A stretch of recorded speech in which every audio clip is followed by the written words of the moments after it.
Si cacing dan kotoran kesayangannya. Sebagai orang, memang agaknya tidak ingin bebas dari masalah.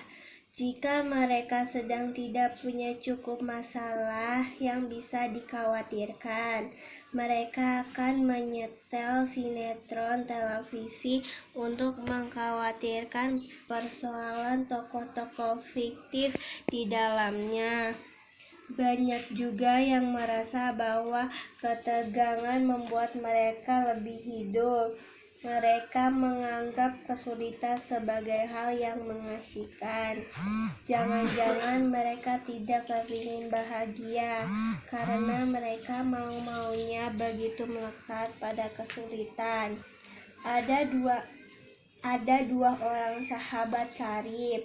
Setelah mereka meninggal, satu terlahir sebagai dewa di surga yang indah, sementara temannya terlahir sebagai seekor cacing di seonggok kotoran. Sang dewa segera merasa kehilangan kawan lamanya dan bertanya-tanya di manakah dia terlahir kembali. Dia tidak bisa menemukannya di alam surga yang ditinggalinya. Lalu dia pun mencari-cari temannya di alam surga yang lain. Temannya tidak ada di sana pula. Dengan kekuatan surgawinya, sang dewa mencari temannya di dunia manusia, namun tidak ketemu juga. Pastilah, pikirnya, temanku tidak akan lahir di alam hewan, tetapi dia memeriksa alam hewan juga. Siapa tahu masih saja tidak ada tanda-tanda temannya. Lalu berikutnya sang dewa mencari ke dunia serangga, dan jasad Renik adalah dan kejutan besar baginya. Dia menemukan temannya lahir sebagai seekor cacing di seonggok kotoran yang menjijikkan. Ikatan persahabatan mereka begitu kuat, sampai-sampai melampaui batas kematian. Sang dewa merasa dia harus membebaskan kawan lamanya ini dari kelahirannya yang mengenaskan itu. Entah karma apa yang membawanya ke situ. Sang dewa lalu muncul di depan onggokan kotoran tersebut dan memanggilnya. "Hai cacing, apa kamu ingat aku? Kita dulu sahabat karib. Pada kehidupan sebelumnya, aku lahir lagi di surga yang menyenangkan, sementara kamu lahir di kotoran yang menjijikan ini. Tapi jangan khawatir, aku akan membawa kamu ke surga. Ayolah kawan lama." "Tunggu dulu," kata si cacing. "Apa sih hebatnya surga yang kamu ceritakan itu?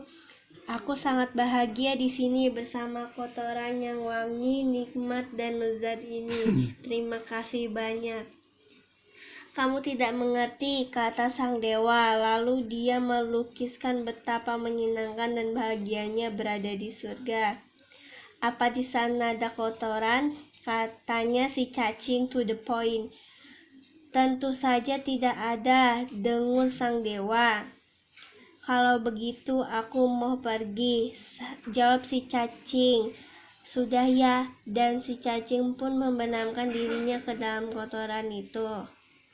Sang dewa berpikir mungkin kalau si cacing sudah melihat sendiri surga, baru dia akan mengerti. Lalu sang dewa menutup hidungnya dan menjulurkan tangannya ke dalam kotoran itu, mencari-cari si cacing. Begitu ketemu, dia menariknya.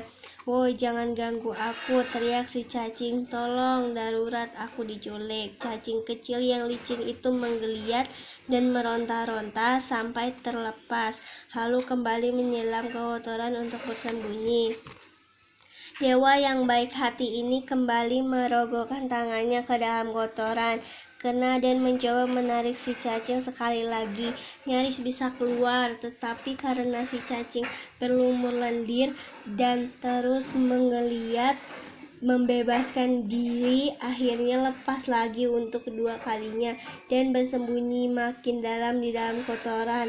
Berkali-kali sang dewa mencoba menarik cacing malang itu, namun si cacing begitu melekat dengan kotoran kesayangannya sehingga dia terus meloloskan diri. Akhirnya dewa itu menyerah dan kembali ke surga, meninggalkan si cacing dan kotoran kesayangannya.